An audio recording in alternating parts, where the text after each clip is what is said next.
Audra and Noah reminisce. Victoria and Nick set a trap in presumably the most shocking turn in Genoa City for a while. Mariah turned herself in and was fitted with an ankle cuff, only to be allowed to bat Genoa City with it. She wasn't forced to stay at Sharon's place, wasn't jugged, wasn't put on a psychiatric hold. To say observers find this crazy would be nearly considered an understatement. She'll be tried in a month, and important like last week, we figure with Stacey Hydick returning as Patty, it's possible she could see her in the psych ward. If that's where Patty is. Last we saw her, she was with Ian, on the getaway. Tell us your favorite part of the spoilers this week, in the commentary below. Coming week on Y&R. Daniel Romalotti, Jr. I'll no way ever forgive you for this. Phyllis declares. We might have a lead on what happened to Lily, Devon tells Abby. We feel we should check it out, Nate adds. Yeah, of course. Do whatever it takes to keep the family safe, Abby says. Matt Clark is free. Nick asks. His faded. Once he was released, he took off, Victor explains. That means he could be anywhere. He could be on this estate. How is this passing again? Nick asks. Victoria worries about Nick's jest. Audra reminisces with Noah. Chelsea and Sally find themselves on different sides of a war. Victor keeps Nicky in the dark about his time out of city. Nate and Victoria partake a warm moment. Daniel cuts ties with Phyllis. Victor works to neutralize a trouble to his family. Nick and Sharon decide to turn the tables on Matt Clark. Devon holds Kane responsible for his conduct. Devon and Nate seek answers from Victor about Lily's whereabouts. Kane makes a concession to Phyllis. Noah worries about Sienna's safety. Victoria helps Nick set a trap. Lauren receives an unanticipated offer. Audra stops Sally from making a big mistake. The emotional temperature in the young and the restless rises to a near breaking point as Genoa City rolls from one of the most perplexing legal twists in recent memory, Mariah's shocking decision to turn herself in, only to be released with an ankle examiner and what appears to be extraordinary freedom. In a city where indeed minor contraventions can helical into drawn-out courtroom sagas, her capability to bat freely, within confinement to Sharon's home, without jail time, and without a psychiatric hold has left both characters and observers stunned. The optics alone rattle the foundations of trust in the justice system, especially for a family as intimately scanned as the Newmans. While Mariah awaits trial in a month, Enterprise swirls that the brewing return of Patty, long associated with cerebral insecurity and chaos, could cross with Mariah's plot in deeply unsettling ways. The last sighting of Patty placed her on the run with Ian, and if she resurfaces in a psychiatric installation, the eventuality for creepy parallels and explosive competitions becomes nearly ineluctable. The pens are easily setting the stage for a reckoning that will blur the lines between responsibility and vulnerability, reason and manipulation, guilt and redemption. Meanwhile, Phyllis unleashes a protestation that sends shockwaves through her shattered family. She'll no way forgive Daniel. The venom in her voice isn't theatrical magnification, it's motherly treason stoned into a blade. Daniel, long habituated to navigating his murmurous, unpredictable disposition, eventually appears to reach his limit. His decision to cut ties signals a turning point not just for their relationship but for Phyllis herself. For times, she has justified her manipulations as acts of protection or passion. Now she's forced to defy the cost. In Genoa City, disgruntlement is infrequently endless, but this rupture feels different, further scorched earth and temporary fallout. Daniel's pullout threatens to insulate Phyllis at a time when alliances are everything, especially as other heads meet. The riddle of Lily's exposure intensifies as Devon and Nate push for answers. Their determination underscores an important theme this week: family over all additional. Abby's plea, do whatever it takes to keep the family safe, echoes the Newman credo, yet it also exposes the vulnerability beneath their conglomerate's polished face. Lily's absence isn't simply a missing person case. It's an emblematic crack in a family that prides itself on consanity and adaptability. When Devon and Nate seek answers from Victor, the primogenitor's guarded address suggests he may know further than he's willing to reveal. Victor's history of calculated secretiveness looms large, however. He'll do so without vacillation, if he believes withholding information will cover his favored bones. But secrets have a way of crumping in this city, and the fallout could be disastrous. Nick's alarm over Matt Clark's exposure injects genuine urgency into the narrative. The idea that a dangerous man could be anywhere, maybe indeed on the estate, rekindles old fears. Nick's raising anxiety doesn't go unnoticed. Victoria begins to worry about her family's jest, fating the familiar signs of preoccupation. The estate, frequently portrayed as a sanctuary, suddenly feels possible and exposed.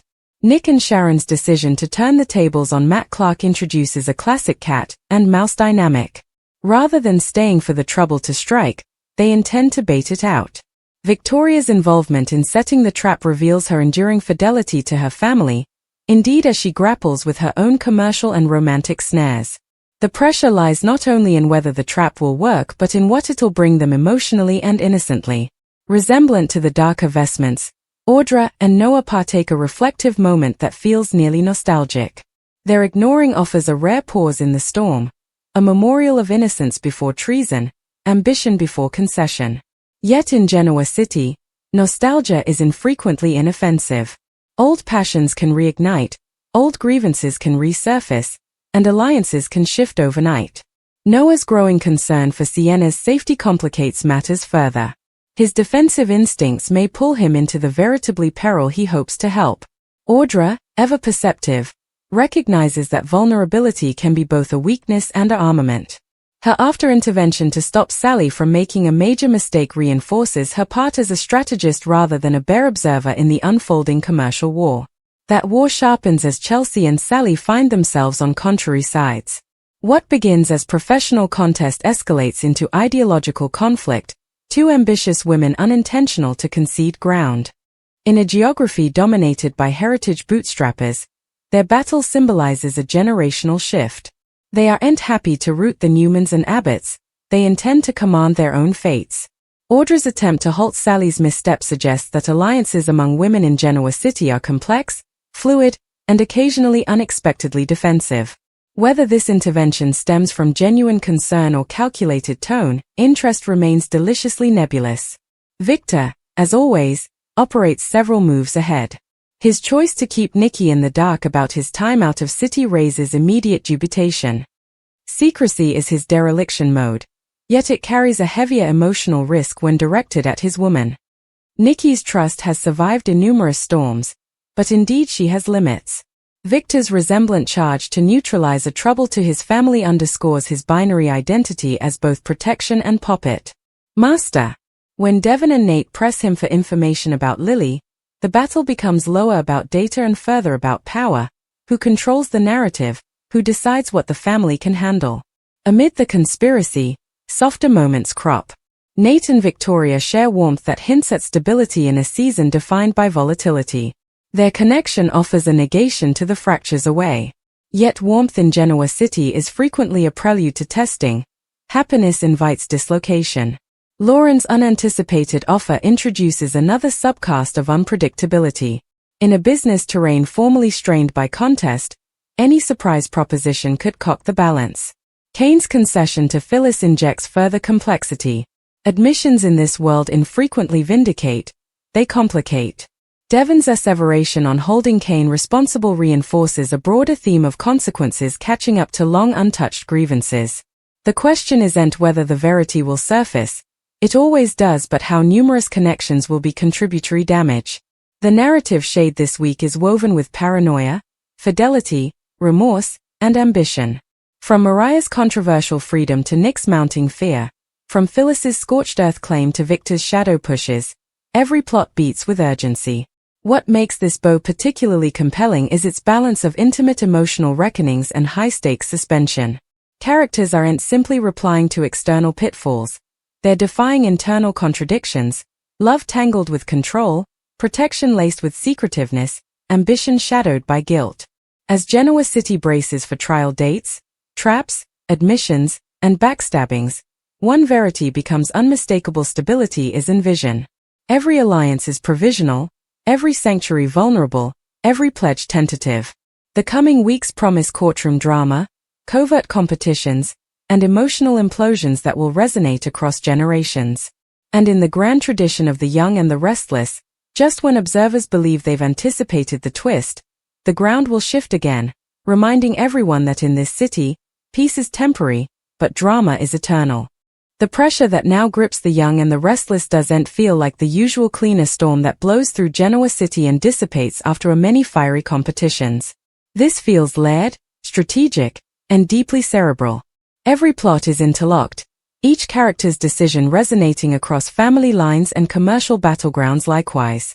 The week ahead doesn't simply escalate conflict, it exposes fault lines that have been still expanding for months. Mariah's ankle examiner remains one of the most unsettling images in recent memory. The sight of her moving through crimson lights with that device discreetly circling her ankle is emblematic freedom with a leash.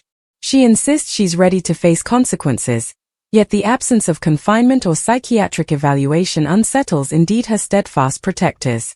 Sharon tries to project calm, but there's an turnabout of dread in her eyes. She knows better than utmost how fragile stability can be. Mariah's trial date looms like a ticking timepiece, and whispers of Patty's possible return only consolidate the anxiety. If Patty resurfaces, particularly in a psychiatric setting, the parallels between once insecurity and present responsibility could come creepy. Genoa City has a long memory, and it infrequently allows history to stay buried. Nick's paranoia over Matt Clark's exposure isn't paranoia at all, it's instinct stoned by experience. When Victor reveals that Matt dissolved the moment he was released, the weight of that disclosure lands heavily. Nick incontinently imagines worst-case scripts: the estate traduced, Sharon endangered, their children vulnerable. His agitation grows, manifesting in cropped tones and insomniac nights. Victoria notices the change before anyone differently. She's seen Nick in defensive mode before, but this is different, further compulsive, more combustive. Rather of dismissing his fear, she joins him. Together, they begin casting a plan not just to defend but to outthink. The trap they design is scrupulous, embedded in Victor's gospel but executed with their own emotional urgency.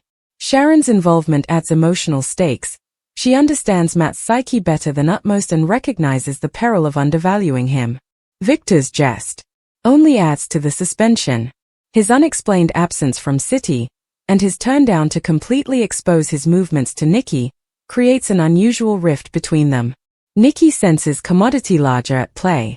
Victor claims his neutralizing pitfalls to the family, but his vagueness suggests further than simple damage control. Devon and Nate defy him about Lily's exposure, demanding translucency. Victor's countenance no way cracks, yet his answers feel rehearsed, deficient. The possibility that he's orchestrating events behind the scenes lingers heavily. Victor has always believed the ends justify the means. However, he'll endure temporary distrust if withholding information keeps the Newmans safe. But secrets emulsion, and indeed the strongest marriages can strain under their weight. Lily's absence casts a long shadow. Devon's frustration builds as leads dry up. Nate attempts to remain rational, championing regular disquisition rather than emotional response. Abby, still, speaks from the heart: keep the family safe at any cost. Her plea underscores the fragility beneath their composed surfaces. Lily represents further than a family or kinsman. She symbolizes the connective towel binding generations together. Without her, query creeps into every gathering, every boardroom decision. Devon's demand that Kane be held responsible suggests he suspects further than his byword. When Kane confesses commodity to Phyllis, the ramifications ripple outward. Phyllis, formerly at odds with Daniel, now finds herself holding another explosive verity. The irony is palpable. She despises being kept in the dark, yet she's constantly the keeper of dangerous secrets. Phyllis's protestation that she'll no way forgive Daniel reverberates through the week like a blast. Daniel's decision to ramify ties is both heartbreaking and liberating. For times, he has oscillated between fidelity and resentment. Now he chooses autonomy. The shift destabilizes Phyllis. She's habituated to fighting external adversaries, but this battle is internal: mama against son, pride against remorse. Her bravado falters in private moments. Alone, she renewals the argument, questioning whether her turn down to bend has bring her the one relationship she cannot go to lose. Yet pride prevents conciliation. In Genoa City, justifications are currency, and Phyllis is notoriously reticent to pay. Meanwhile, Audra and Noah's ignoring feels deceptively gentle. They recall participated history, old dreams, the interpretation of themselves untouched by commercial designing. For Noah, the nostalgia is resting. For Audra, it's strategic and sincere in equal measure. She understands the power of memory, it softens defenses. Yet Noah's concern for Sienna intrudes on the warmth. He fears she may be drawn into the web of peril girding Matt Clark. His defensive instinct could lead him straight into battle. Audra watches this unfold with careful computation. She cares, but she also sees occasion. Her after-intervention to stop Sally from making a critical mistake reinforces her binary nature. She isn't purely humanitarian nor purely tone-serving. She operates in tones of Argentine, conforming to whichever side grants her influence. The commercial battleground intensifies as Chelsea and Sally square off. What begins as strategic disagreement morphs into ideological warfare. Chelsea believes in measured invention. Sally thrives on bold threat. Their conflict glasses broader generational pressures within Genoa City's nobility. Neither woman is happy to be overshadowed by heritage names. They want control, recognition, permanence. Audra's attempt to help Sally's misstep suggests a mindfulness that reckless moves could profit their collective adversaries more than themselves. Yet whether Sally accepts the guidance remains uncertain. Pride is abundant in this city. Nate and Victoria's warm moment provides rare emotional respite. Their connection feels mature, predicated in collective respect rather than volatility. Victoria, frequently hardened by boardroom battles, softens in Nate's presence. He offers perspective, prompting her not to let Nick's raising jest consume her own equilibrium. But stability in Genoa City is precarious. As she assists Nick in setting the trap for Matt, she risks trapping consequences that could unmask into her professional life. Balancing family fidelity with commercial leadership has always been Victoria's tightrope. Lauren's unanticipated offer adds conspiracy. In a climate where alliances shift overnight, any proposition carries retired counter-accusations. Is it an olive branch, a strategic junction, or a preemptive strike? The nebulosity energizes enterprise. Genoa City's power players understand that occasion and trouble frequently arrive disguised as the same thing. As the trap for Matt Clark moves into stir, pressure escalates. Nick and Sharon orchestrate circumstances designed to bait him into revealing himself. Every phone call, every public appearance is calculated. Victoria's involvement ensures the plan has coffers and reach. Yet beneath the strategic surface lies fear. Fear that Matt will strike first, that their bait will provoke violence rather than exposure. The estate, once a symbol of invincibility, feels vulnerable. Security is heightened, exchanges are hushed. Indeed, Victor senses the shift, though he refrains from overt hindrance. He watches, assessing whether his children can execute an initiative good of the Newman name. Mariah, navigating life under surveillance, begins to feel the cerebral weight of expectation. Freedom without forgiveness is its own captivity. She attends family gatherings apprehensive that every regard at her ankle examiner carries judgment. Sharon stands by her, but mistrustfulness flickers in private moments. If Patty reappears, especially in connection to psychiatric confinement, the narrative could helical into chilling home. Genoa City has a history of blurred lines between victim and villain, reason and manipulation. Mariah's trip may come a commentary on whether true responsibility can live without compassion. Devon's battle with Kane escalates as further details face. Holding Kane responsible isn't simply about retaliation, it's about restoring equilibrium. Devon believes undetermined conduct mold. His asseveration on translucency contrasts sprucely with Victor's uncommunicative approach. Nate, caught between fidelity and reason, lawyers for strategic tolerance. Abby supports decisive action. The family dynamic becomes an exemplification of Genoa City itself, divided not by love but by gospel. Phyllis, juggling Daniel's disgruntlement and Kane's concession, begins to feel insulated. Her usual abettors are distracted or cautious. In quieter scenes, vulnerability seeps through her defenses. She reconsiders past opinions, importing whether control has bring her connection. Yet true to form, she channels instability into resolve. However, she'll deflect her energy away, maybe into uncovering trueness others sweat to defy, if conciliation with Daniel is insolvable. Noah's defensive drive intensifies. He contemplates defying Matt directly, induced he can shield Sienna through sheer determination. Audra cautions him, reminding him that impulsive heroics infrequently end well in this city. Her words carry experience. She has witnessed ambition and recklessness buckle careers and connections likewise.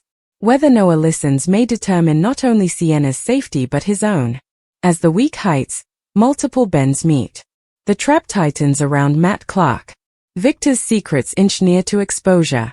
Lily's whereabouts remain uncertain, amplifying despair.